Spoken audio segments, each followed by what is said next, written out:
आज भोपाल में बड़ी मछली का शिकार हुआ और मुजफ्फरनगर में गाय के शिकारी भी शिकार बन गए। जब सरकार सख्त हो, प्रशासन एक्टिव हो, तो कैसे क्राइम का नेक्सस टूटता चला जाता है, कैसे सिंडिकेट सिस्टम से हारता है। इसका उदाहरण दो राज्य एमपी और यूपी से मिला है। इस वक्त मोहन यादव और योगी आदित्यनाथ दोनों सीएम ने क्राइम के खिलाफ नया युद्ध शुरू किया है, जिसमें गोली भी चल रही है और बुलडोजर भी गरज रहे हैं।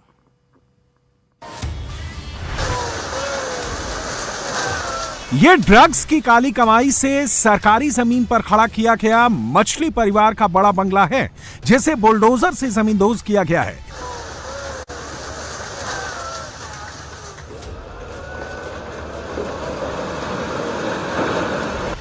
सात बुलडोजर ने मछली परिवार के सबसे बड़े बंगले को मिट्टी में मिला दिया। सरकारी बुलडोजर ने सिर्फ इस बंगले के ईंट और दीवारों को नहीं गिराया, इस सफेद और शानो शौकत से भरे बंगले को नहीं तोड़ा, बल्कि मछली परिवार का गुरूर भी रौंद दिया।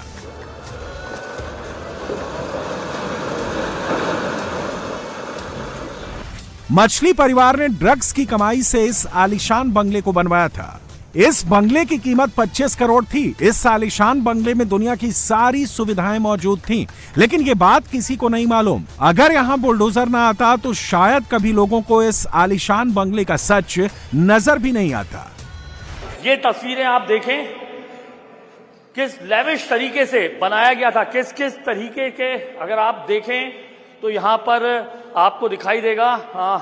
ये जो लैंप्स हैं वो लगाए गए थे, शानदार टाइल्स, फर्श आपको मैं दिखा रहा हूं, शानदार टाइल्स, और जो हिस्सा देखिए कैबिनेट, किस तरीके के कैबिनेट्स थे, किचन सिंक, बेहद आलीशान ये पूरी संपत्ति है, जो जिसे कुछ देर बाद यहां पर ध्वस्त किया जाएगा। और समझा जा सकता है कि एक बड़ा जो ये पूरा मामला है, उसे आज ड्रग माफियाओं के खिलाफ जो कार्रवाई है मोहन यादव की, वो आज यहां पर होने जा रही है। मछली परिवार जिस पर मोहन यादव सरकार का आज बुलडोजर चल रहा है, एक्सक्लूसिव तस्वीरें जो हैं इंडिया टीवी आपको दिखा रहा है।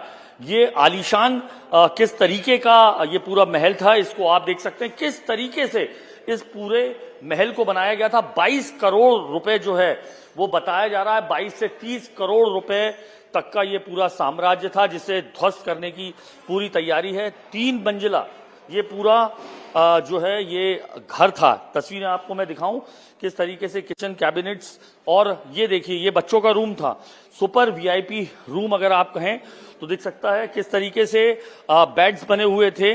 करोड़ों की संपत्ति, हर प्रकार का ऐशो आराम का जो सामान है वो बताया जा रहा है इसमें मौजूद था।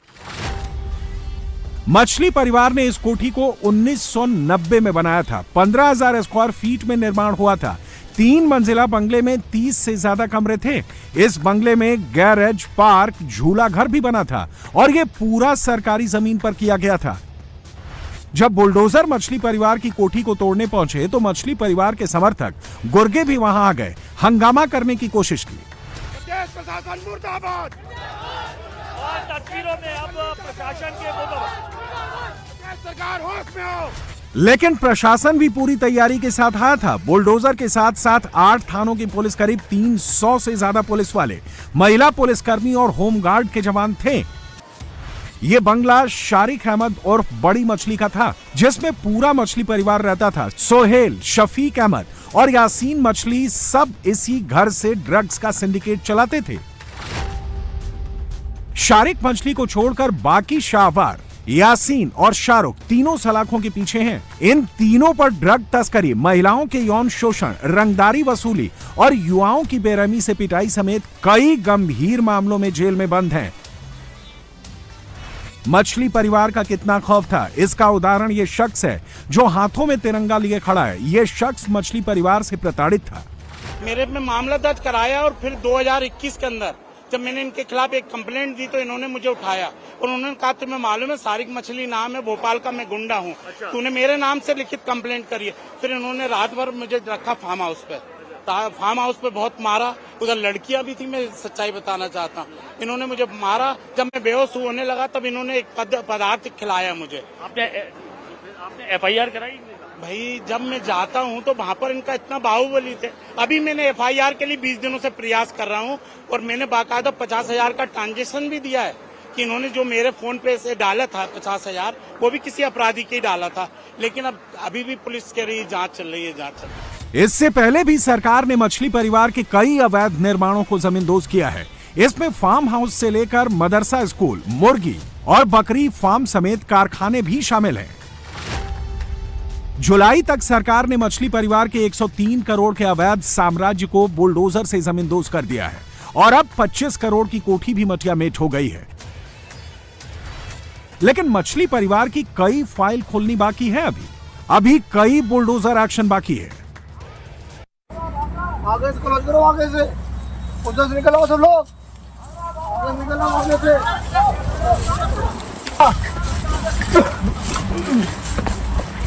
इधर है नहीं लग रहा भाई, नहीं इधर आगे निकल गया आगे। पुलिस एनकाउंटर का ये लाइव वीडियो है। गो तस्कर यूपी पुलिस से बचने के लिए इसी गन्ने के खेत में छिपा है और पुलिस के जवान हाथ में पिस्टल लेकर दौड़ रहे हैं। गन्ने के खेत में गो तस्कर को ढूंढ रहे हैं। किसी ने बुलेट प्रूफ जैकेट पहनी हुई है तो कोई बिना जैकेट ही पिस्टल लेकर खेत में दौड़ रहा है। आगे से क्लोज करो, आगे से उधर से निकलो सब लोग, आगे निकलो आगे से।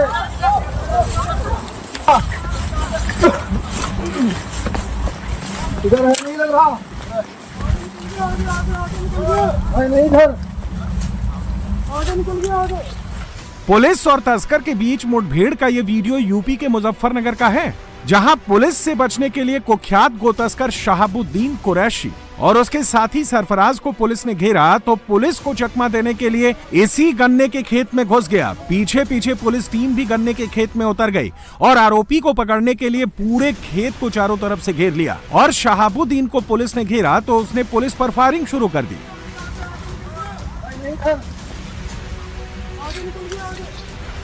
ये वही तमंचा है जिससे आरोपी शहाबुद्दीन ने पुलिस पर फायरिंग की थी। आधे घंटे तक पुलिस गन्ने के खेत में तस्कर शहाबुद्दीन और उसके साथी की तलाश करती रही और आधे घंटे बाद जब शहाबुद्दीन कैमरे पर आया तो भागना तो छोड़िए, अपना पैर भी जमीन पर नहीं रख पा रहा था। आधे घंटे पहले जो बदमाश यूपी पुलिस को भगा रहा था, जो पुलिस पर गोलियां चला रहा था, वो शहाबुद्दीन कुरैशी चलने के काबिल भी नहीं बचा था। यूपी में गो तस्करी बैन है, लेकिन शहाबुद्दीन कुरैशी को लगता था कि पुलिस क्या बिगाड़ लेगी, कैराना में कोई क्या कर लेगा। लेकिन जब यूपी पुलिस की गोली लगी तो जो शहाबुद्दीन खुद को यूपी का बड़ा तस्कर समझता था, उसके गले से आवाज निकलनी भी बंद हो गई। कैराना का यहाँ कहाँ जा रहा था?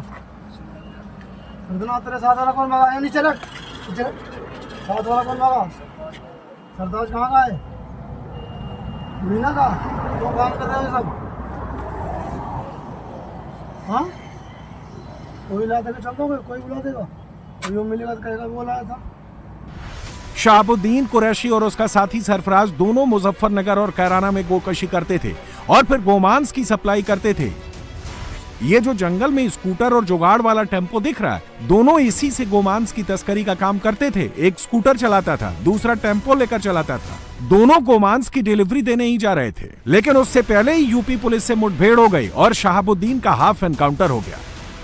थाना बुढ़ाना के चौकी गढ़ी पर अंडरपास पे गढ़ी चौकी इंचार्ज और कस्बा चौकी इंचार्ज और बायवाला चौकी इंचार्ज द्वारा चेकिंग की जा रही थी। चेकिंग के दौरान एक स्कूटर और एक रेहड़ी को रोकने का इशारा किया तो वो स्कूटर और रेहड़ी बड़ी तेज़ी से बैरियर में टक्कर मार के भागे।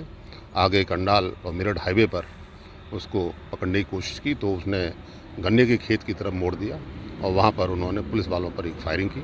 सूक्ष्म फायरिंग में एक बदमाश की गोली लगी और उसको घायल अवस्था में CHC बुढ़ाना भेज दिया गया है। शहाबुद्दीन कुरैशी कोई छोटा मोटा तस्कर नहीं है, बल्कि कैराना के कुख्यात तस्करों में शहाबुद्दीन की गिनती होती है। शहाबुद्दीन के ऊपर कैराना और मुजफ्फरनगर में 6 से ज्यादा गोकशी के केस दर्ज हैं। इसके अलावा भी इस पर कई तरीके के दूसरे आपराधिक मामले दर्ज हैं और अब ये सारी फाइल क्लोज हो गई है क्योंकि शहाबुद्दीन पुलिस की गिरफ्त में फंस गया है। शहाबुद्दीन को तो पुलिस ने पकड़ लिया, लेकिन उसका साथी सरफराज मौके का फायदा उठाकर फरार हो गया। अब यूपी पुलिस सरफराज की तलाश में जुटी है। जल्द ही सरफराज का भी शहाबुद्दीन जैसा वीडियो रिलीज होगा। प्रॉपर्टी डीलर को भनक लग पाती, पीछे से आ रही महिला कुछ समझ पाती, उससे पहले ही बाइक सवार बदमाशों ने ट्रिगर दबा दिया और प्रॉपर्टी डीलर जमीन पर गिर गया। बाइक पर 3 बदमाश सवार थे। ये बदमाश सुबह से ही प्रॉपर्टी डीलर का पीछा कर रहे थे। जैसे ही प्रॉपर्टी डीलर की बाइक स्लो हुई, बदमाशों ने ओवरटेक किया और पीछे बैठे दोनों बदमाशों ने पिस्टल निकालकर ट्रिगर दबा दिया।